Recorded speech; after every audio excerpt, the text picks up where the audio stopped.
My fork hovers halfway to my mouth, laden with sweet potato casserole, as my father's words slice through the muted clatter of Thanksgiving dinner.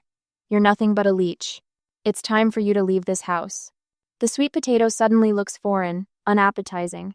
Around me, the dining room falls into a silence so complete I can hear the antique clock ticking from the living room. The same clock I paid to repair last month. I look up, searching for something, anything in my mother's face. But Denise stares intently at her plate, rearranging green beans she hasn't touched. Across from me, my 17-year-old sister Tessa's eyes have gone wide, fixed on her half-empty glass of water. What makes this betrayal so sharp is the timing. I spent the entire morning in the kitchen, basting the turkey, whipping potatoes, and baking 3 different pies while they watched football. Just 20 minutes ago, I shared news about my promotion at work. Now, as steam rises from the food I prepared, my father declares me unwelcome. The irony doesn't escape me. My name is on the electric bill that keeps these lights glowing, the water bill that filled the glasses on this table, the grocery receipt for every morsel of this meal, and the insurance statement that covered my mother's doctor appointment last week. Yet somehow, I'm the burden. 3 months ago, when Mom lost her job at the accounting firm, I stepped in without hesitation. The bills piled up faster than excuses, and Frank's part-time work at the hardware store barely covered the mortgage. I started paying for everything else: utilities, groceries, car insurance, even Mom's medical expenses. Each month, as more accounts transferred to my name, Dad grew more distant, more resentful. His signature, once required for everything in this household, became increasingly irrelevant. His authority, diminishing. 2 weeks ago, I overheard him talking to Mr. Simmons next door, his voice carrying through the open kitchen window. "It's not right," he complained, leaning against the fence. "A man losing control of his own household. She acts like she owns the place now." I didn't realize he meant me until I heard him say my name. Frank stares at me now, his jaw clenched tight, waiting for tears or protests. When I simply continue eating, his knuckles whiten around his fork. The sweet potato tastes like nothing in my mouth, but I chew methodically, swallow, and take another bite. "Did you hear what I said?" His voice rises, thick with irritation. "You need to be out by the weekend." My hands tremble slightly, but not from fear, from something deeper, something shifting inside me. I set down my fork, place my napkin beside my plate, and meet his gaze. I understand perfectly. I understand perfectly. These 3 words hang in the air, not tearful or angry but calm, almost thoughtful. Frank blinks, clearly thrown by my composure. The silence stretches until Mom finally speaks, but not to defend me. "Blair," she says, voice hushed and hurried. "You'll still pay the medical insurance this month, right? I have that appointment on Tuesday." And there it is. The full picture comes into perfect, painful focus. Not family, just a financial resource. Not daughter, just a signature on the bottom of checks. I stand and collect my plate, along with Tessa's empty glass. "Of course, Mom," I answer, my voice steady despite the hollow feeling spreading through my chest. "I'll take care of it before I go." As I move toward the kitchen, my mind catalogs everything in this house that bears my name. The internet service I upgraded when Tessa needed it for school. The refrigerator I replaced when the old one died in July.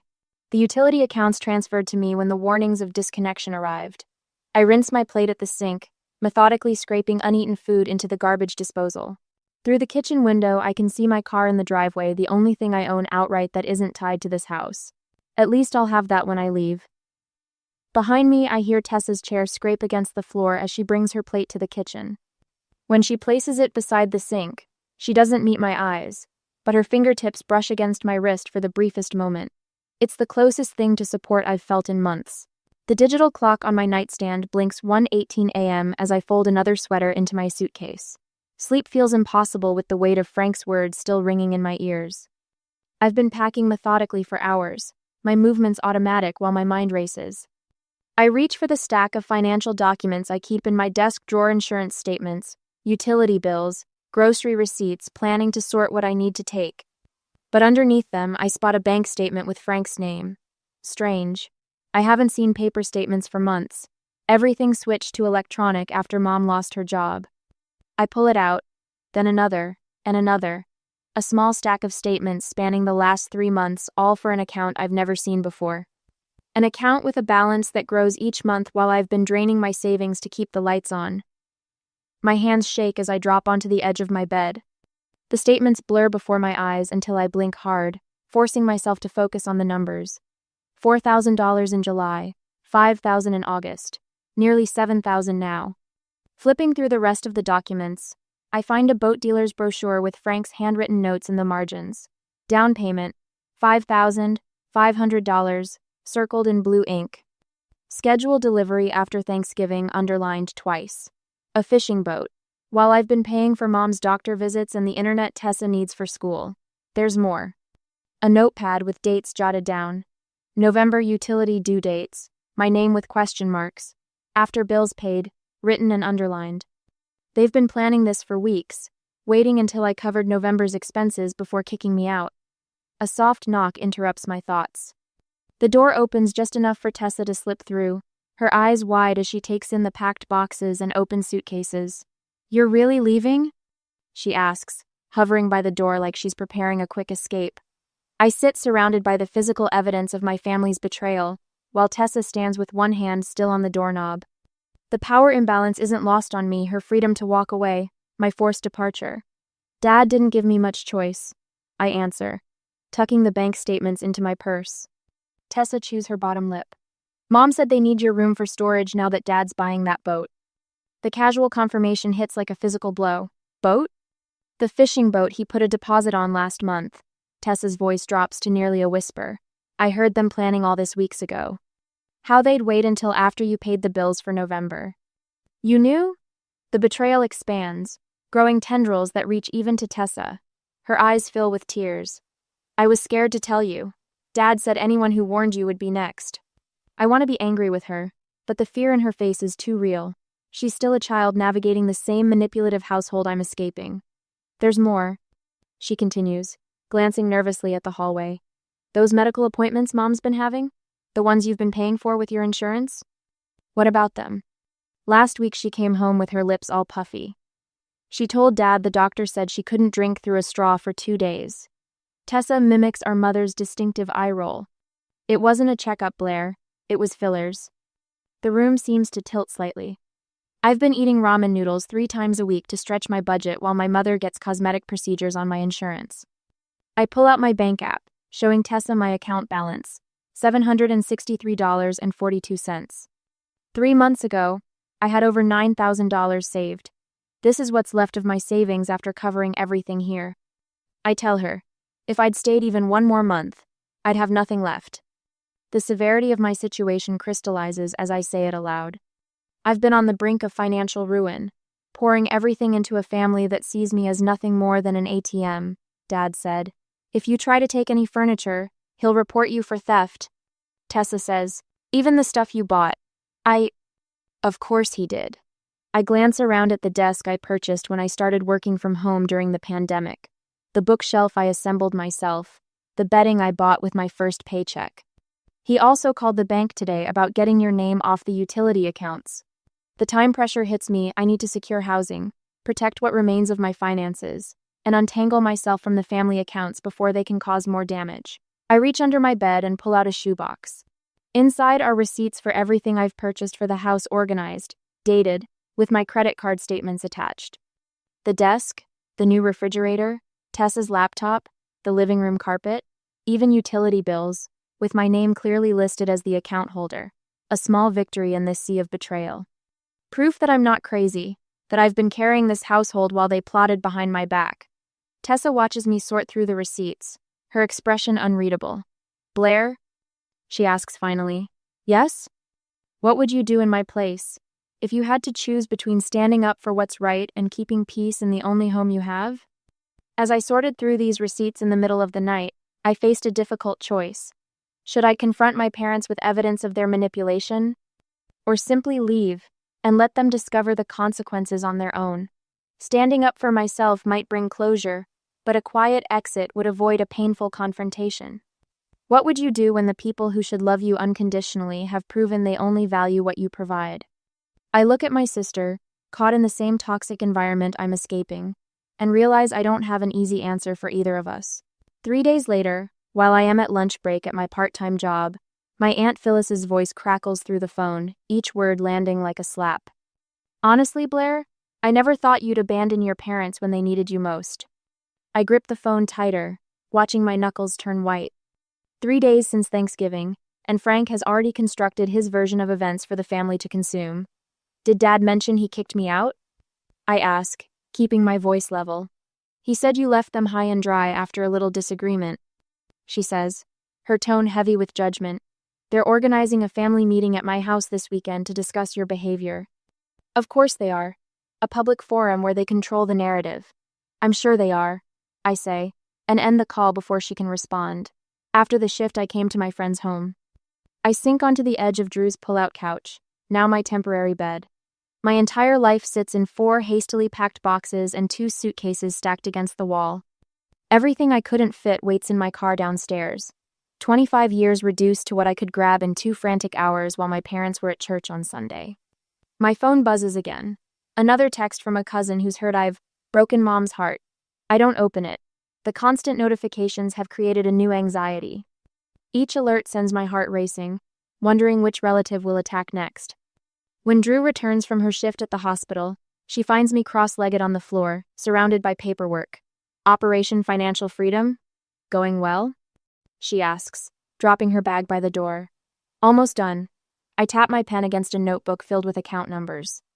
I've canceled the automatic payments for their utilities, removed myself from their cell phone plan, and called to take my name off their internet service. What I don't say is how the customer service representative laughed when I explained that, yes, I was voluntarily removing myself from financial responsibility for my parents' bills. Good, Drew says, settling beside me. Your parents can figure out their own mess. The weight of starting over presses against my chest. My savings account shows a balance that would make most financial advisors wince. 3 months of covering my family's expenses has left me with barely enough for a security deposit on my own place, let alone first and last month's rent. You sure your roommate doesn't mind me crashing here? I ask. Max? He's thrilled to have. The front door swings open, and Max bursts in with his enormous golden retriever bounding ahead of him. Blair, Max announces. You have to meet the world's worst therapist, but he works for treats. He tosses a tennis ball across the apartment, and Baxter launches after it, all flailing paws and wagging tail. The dog returns, dropping the slobbery ball in my lap with expectant eyes.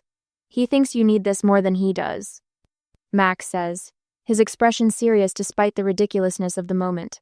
Sometimes the best therapy has 4 legs and terrible breath. When Baxter nudges my hand with his wet nose, I find myself laughing for the first time in days. The sound surprises me, almost foreign to my ears. 5 days after my escape, I sit at Drew's kitchen table, laptop open to job listings that might offer better pay. My current position covers my basic needs, but not the kind of emergency fund I'll need to truly rebuild. My phone lights up with my mother's name. I consider letting it go to voicemail, but something tells me to answer. What have you done? Denise's voice comes through sharp and panicked. The power's out, the internet's down, and my insurance was declined at my appointment. I take a slow breath, feeling strangely calm. I stopped paying for things that weren't my responsibility. But you can't just leave us like this. We're your family. The desperation in her voice might have moved me once, but now I hear the manipulation beneath it. Family doesn't call family a Leech at Thanksgiving dinner. I say, surprised by the steadiness in my voice. Your father didn't mean it. Her tone shifts to something softer, placating. You know how he gets. I do know. That's the problem. I end the call and set my phone down carefully, as if it might burn me. Later that evening, Drew leans over my shoulder as I create new passwords for my email and banking accounts. I notice some suspicious login attempts on your accounts, she says, pointing to the security alerts. We should set up fraud alerts just to be safe.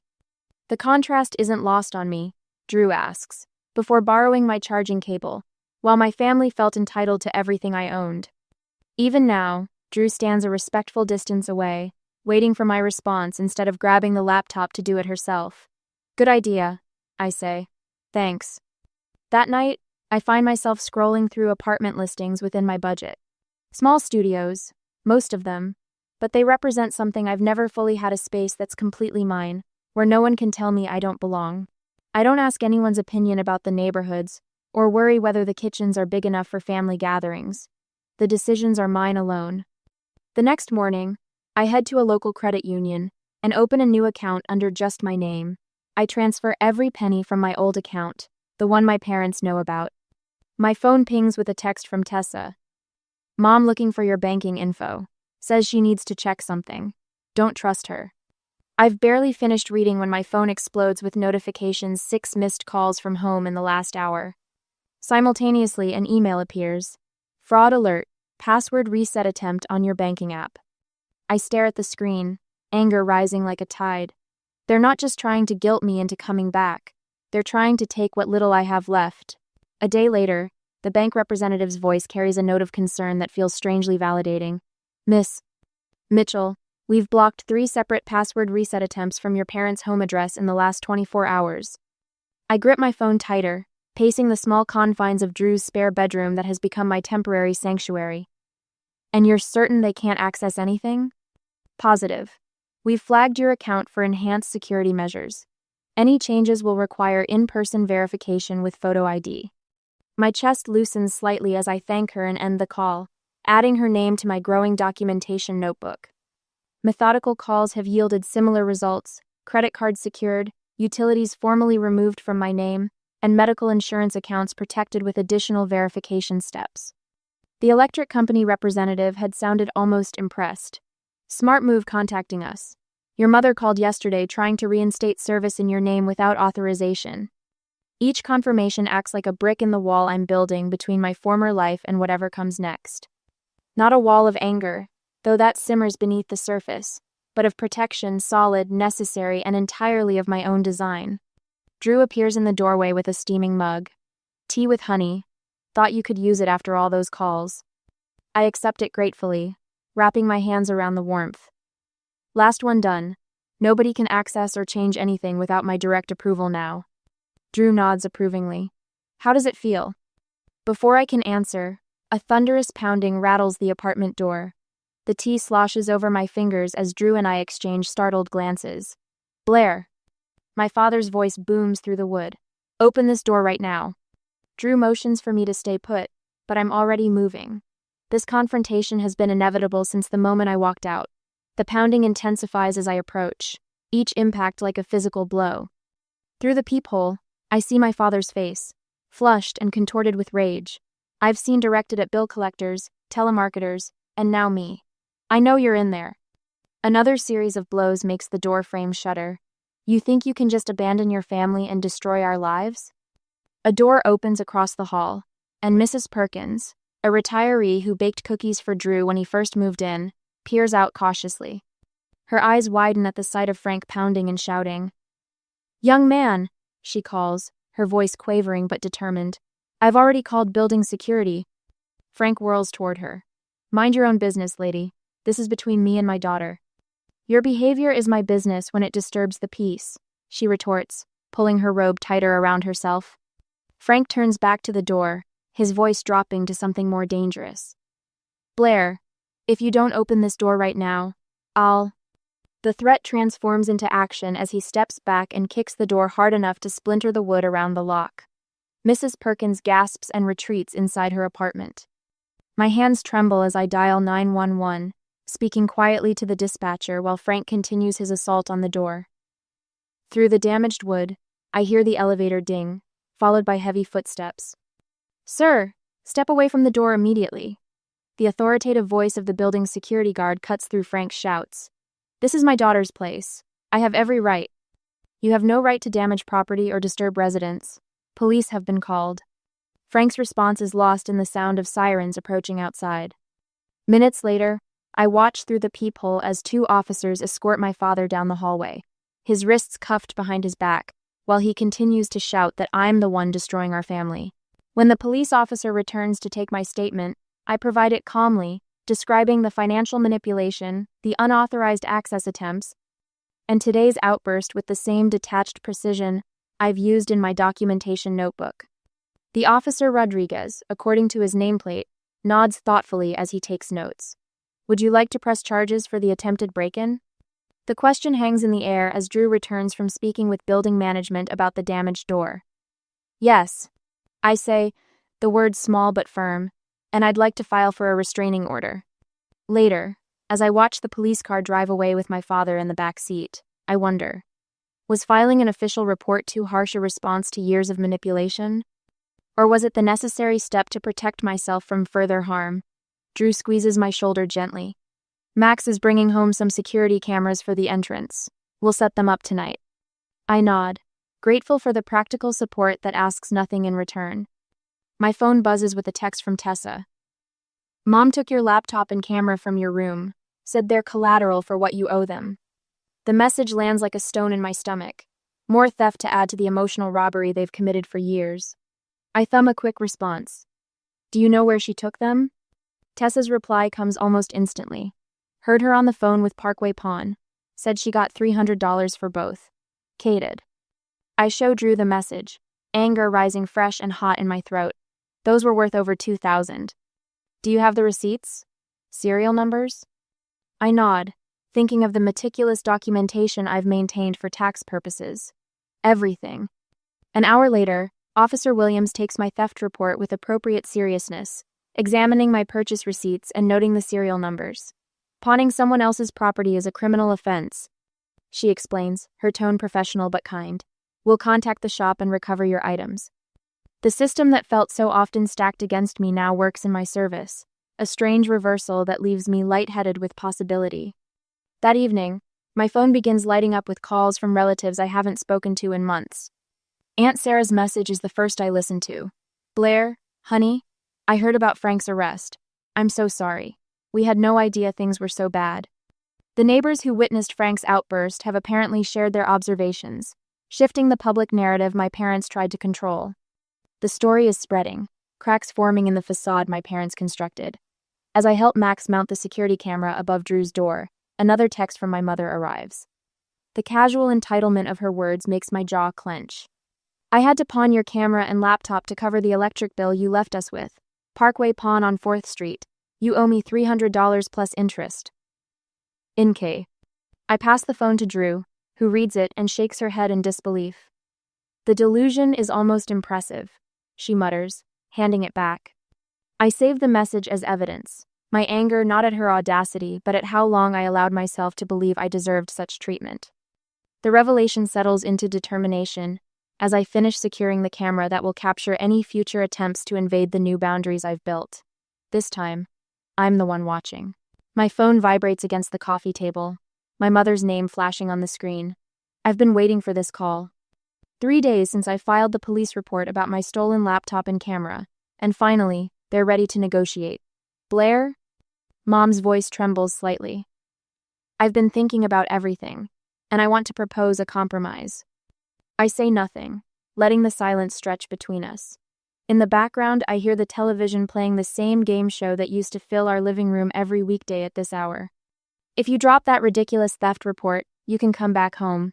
She pauses, clears her throat. We'll let you continue living here, of course. Your room is still exactly as you left it. The rehearsed quality of her words is unmistakable.